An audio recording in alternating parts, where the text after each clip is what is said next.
చుట్టూ చూద్దాం ఒకసారి. ఎండాకాలం వచ్చిందంటే ఎండలు 40లు దాటి 50లోకి వచ్చాం. మన చిన్నప్పుడు అనేవాళ్ళు ఇదేం ఎండరా బాబు అని చెప్పేసి. కానీ ఇప్పుడున్న పరిస్థితిలో ఎండాకాలం వస్తుంది, ఎండల్లో ఉన్నామంటే మనం మాడిపోతాము అనేటువంటి స్థితికి మనం దిగజార్చుకున్నాం మన యొక్క ఈ గ్లోబ్ని. Which means to say that road మీద నడవలేము ఎండాకాలంలో. పోనీ అలా అని చెప్పేసి పనులున్నా సరే మిట్ట మధ్యాహ్నం బయటికి వెళ్ళకూడదు అని చెప్పేసి న్యూస్ ఛానళ్ళు కానీ రేడియోలు కానీ మాలాంటి ఛానళ్ళు చాలామంది మీకు చెప్తున్నటువంటి మాట. కానీ ఇదంతా దేనికి కారణం? Global warming. దానికి కారణం మనమే. దాన్ని ఎలా కంట్రోల్ చేస్తున్నాం? వెల్, దీని మీద మనతో మాట్లాడడానికి సోషల్ యాక్టివిస్ట్ ఇమ్రాన్ గారు ఉన్నారు. ఆయనతో మాట్లాడి గ్లోబల్ వార్మింగ్కి జరుగుతున్నటువంటి కారణాలు ప్లస్ దీన్ని ఎలా కంట్రోల్ చేసుకోగలం as a normal human beings. At least మా వీడియో ప్రయత్నం ఒకటే, అట్లీస్ట్ ఒక్కరైనా ఈ వీడియో చూసి మారతారనే నమ్మకం అంతే. సార్ నమస్కారం. నమస్తే అండి. గ్లోబల్ వార్మింగ్ నిజంగా చాలా ఎక్కువైపోతుంది సార్. రోజు రోజుకి పెరిగిపోతుంది. ఎండల తీవ్రత ఏ రేంజ్లో అవుతుందో మనకు తెలుసు. అలాగే వర్షపాతం ఎంతలా తగ్గిపోతుందో మనకు తెలుసు. అకాల వర్షాలు వస్తున్నాయి, అతి వర్షపాతం వస్తుంది. ఉండాల్సిన దానికంటే అన్నీ ఎక్కువ అయిపోతున్నాయి. దీన్ని కంట్రోల్ చేయడం ఎలా సార్? ఏం లేదు సార్, ఇప్పుడు మీరున్నారు, నేనున్నాను. ఫస్ట్ మనతోనే స్టార్ట్ అవ్వాలి. Correct. Charity starts from home అంటారు. అదేవిధంగా నేను ఇప్పుడు బైక్ వేసుకొస్తున్నాను, లేకపోతే కార్ వేసుకొస్తున్నానండి. సిగ్నల్ వస్తుంది. ఆ సిగ్నల్ ఇంటర్సెక్షన్ పెద్దదని తెలుసు నాకు. రోజు వచ్చేదారే కదా అది.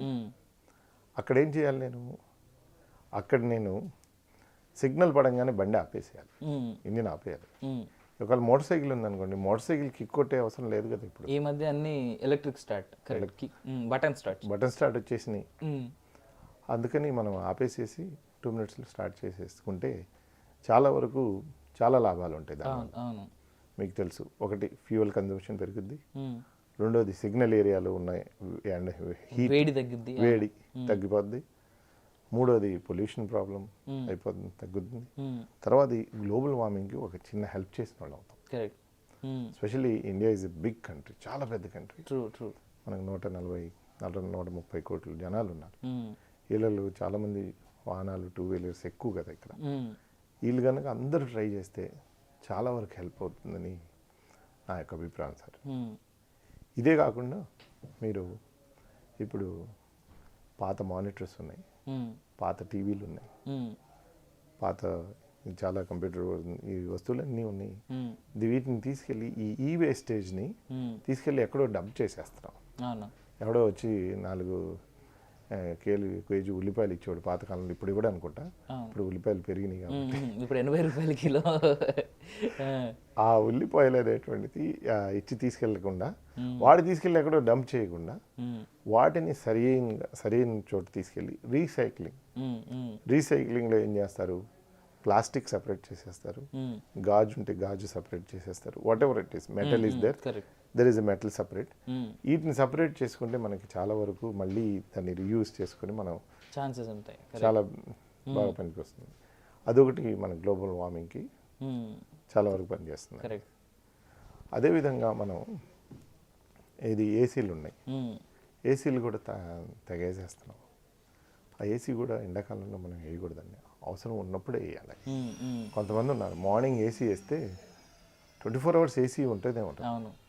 అసలు ఏసీలో కూర్చుంటే మీకు లోపల మీరు వదులుతున్న కార్బన్ డైఆక్సైడ్ లోపలే ఉంటుంది. అవును, అది ఆ రూమ్లో నుంచి ఆ రూమ్లోనే ఉంటుంది, బయటికి వెళ్ళిపోతుంది, కొత్త ఆక్సిజన్ రాదు. అందుకని అసలు ఏసీలు నాకు తెలిసి ఏసీలు వాడకపోతే మంచిది. వీళ్ళంత వరకు మనం ఏసీ లేకుండా పైన టెర్రస్కి వెళ్ళిపోయి, టెర్రస్లో కాసేపు వేసుకున్నాం అనుకోండి, పాతకాలంలో వేసుకునే వాళ్ళం కదా, డాబా పైన వెళ్ళి అందరం వరుస పెట్టి పడుకునేవాళ్ళం. రాత్రి అయిందంటే హ్యాపీగా. అదేముందండి, న్యాచురల్గా కొద్దిసేపటి తర్వాత చల్లబడిపోద్ది. అలాంటి కొన్ని ప్రయత్నాలు మనం చేయాలి. తర్వాత ఈ ఫ్రిడ్జ్లు కూడాను ఎక్కువ వాడేస్తున్నాం ఇంట్లో. ఆ ఫ్రిడ్జ్ వెనక కూడా మీకు చూసారా లేదా, చాలా వరకు వేడి వస్తుంది. అది వీటన్నిటిని కూడా మనం చాలా వరకు కంట్రోల్ చేసుకోవచ్చు. ఇలా చేసుకుంటే మనకి గ్లోబల్ వార్మింగ్ అనేటువంటిది చాలా వరకు మన చేతిలోనే ఉంది. ఎందుకంటే రోజు రోజుకి ఆ ఓజోన్ పొర అనేటువంటిది ఉంది కదా, అది కరిగిపోతుందండి. కరిగిపోయి మనకి రాను ఈ ఉష్ణోగ్రత మీరు చెప్పారు కదా ఇందాక, అన్ప్రెడిక్టబుల్గా వచ్చేస్తుంది. ప్రతిదీ అతిగా పడుతుంది. వర్షాకాలంలో అతి వర్షం పడుతుంది, ఎండాకాలంలో అతిగా ఇది పడుతుంది, చలికాలంలో అతి చలి, ఎక్కువ చలి వేసేస్తుంది, బయటికి వెళ్ళలేకపోతున్నాం. ఇవన్నీ అనేటువంటిది ఏంటంటే దీనివల్లే అవన్నీ అలా ఎఫెక్ట్ అవుతున్నాయి. సో వరల్డ్ అంతా ఇప్పుడైనా కళ్ళు తెరవాలి. ఇంకోటి ఏంటంటే మీకు తెలుసలేదు, మొన్న ఈ మధ్య సౌత్ ఆఫ్రికా దగ్గర ఒక చిన్న పోర్ట్ ఏరియా ఉంది. ఆ పోర్ట్ ఏరియాలో అట్లీస్ట్ 10 కిలోమీటర్స్ దాకండి షిప్స్ రావడానికి లేవు, ఏ చేప బతకడానికి లేవంట. ఎందుకో మీకు తెలుసా? అక్కడ ప్లాస్టిక్ అంత డంప్ చేసాం. కరెక్ట్. ఆ సముద్రంలో అంత ప్లాస్టిక్ డంప్ చేస్తే ఇంకా ఈ ఈకోసిస్టమ్ ఏమైపోతుంది, అది ఒకటి ఆలోచించట్లేదు మనం. ఇట్లు ప్లాస్టిక్ డంప్ చేయాల్సింది అక్కడ కాదు, సముద్రంలో కాదు, మనం చేయాల్సింది వాటర్లో కాదు, మన ఇంటి దగ్గర సపరేట్గా చేసుకోవాలి. కరెక్ట్. అవన్నీ చేస్తూ ఉంటే రోజు రోజుకి మనకి ఈకోసిస్టమ్ పాడైపోతుంది, గ్లోబల్ వార్మింగ్ పెరిగిపోతుంది. ఆ తర్వాత ఆ పోర్టులు కూడా మనకి షిప్లు కూడా రాలేక అంతరాయం కలుగుతుంది. వాటిని క్లీన్ చేసుకుంటూ ఇప్పుడు క్లీన్ చేస్తున్నాం. Too late. అట్లీస్ట్ ఇప్పుడైనా మనం కళ్ళు ధరిస్తే అట్లీస్ట్ స్టార్ట్ అయింది. ఆ విషయంలో సంతోషించాలి మనం. అదే చేయాలి సార్. ఎందుకంటే టోటల్ ఈకోసిస్టమ్ మీద మనం ఆధారపడి ఉన్నాం. అది కనుక పాడైపోతే మనం భవిష్యత్తు లేదు. So this are the things నేను నా మైండ్లో ఇప్పటి నుంచో అనుకుంటున్నాను. మీరు అన్నట్టు ఒకళ్ళకన్నా ఈ సందేశాన్ని ఒకళ్ళైనా మారితే రేపటి నుంచి మీరు సిగ్నల్స్ దగ్గర వెళ్ళంగానే బండి ఆపేయండి, ఇది బైక్ అనవచ్చు, కార్ అన్నవచ్చు, ఏదైనా అవ్వచ్చు, దీన్ని చేయాలని చెప్పి నేను మా సుమన్ టీవీ ప్రేక్షకులకి through this video I'm just want to say the message అండి కన్వే చేద్దాం అనుకుంటున్నాను.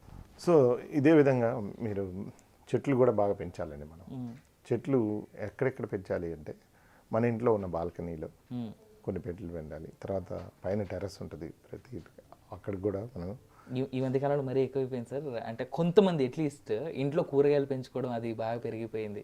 కొంతవరకు మనం చూస్తాం, నేను చూసిన తర్వాత కొంతమందిలో అయితే అవేర్నెస్ అయితే బాగానే వచ్చింది. అట్లీస్ట్ మా ఇంట్లో సంపద మేమే తింటాం అనేలాగా.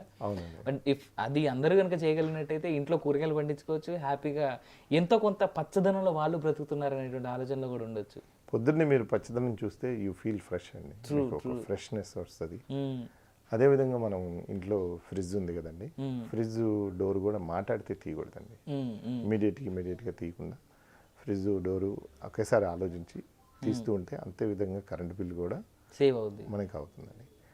అదే కాకుండా మనం ఇప్పుడు ప్లాస్టిక్ బాటిల్స్, వాటర్ బాటిల్స్ ఉన్నాయి కదా, ఇది రీయూజబుల్ ప్లాస్టిక్ బాటిల్స్ అయితే బాగుంటుంది. అదే కాకుండా వన్ టైం యూజ్ చేసి దాన్ని క్రష్ చేసి పారేసి దానికని అది అవాయిడ్ చేసి మనం ఇంట్లో నుంచి కొన్ని బాటిల్స్ తీసుకెళ్తే, లైక్ ఎస్పెషల్లీ బెస్ట్ ఏంటంటే కాపర్ బాటిల్, లేకపోతే అట్లీస్ట్ యూనో స్టీల్ బాటిల్ అయినా తీసుకెళ్తే చాలా వరకు మనకి ఈ గ్లోబల్ వార్మింగ్కి చాలా హెల్ప్ అవుతుంది.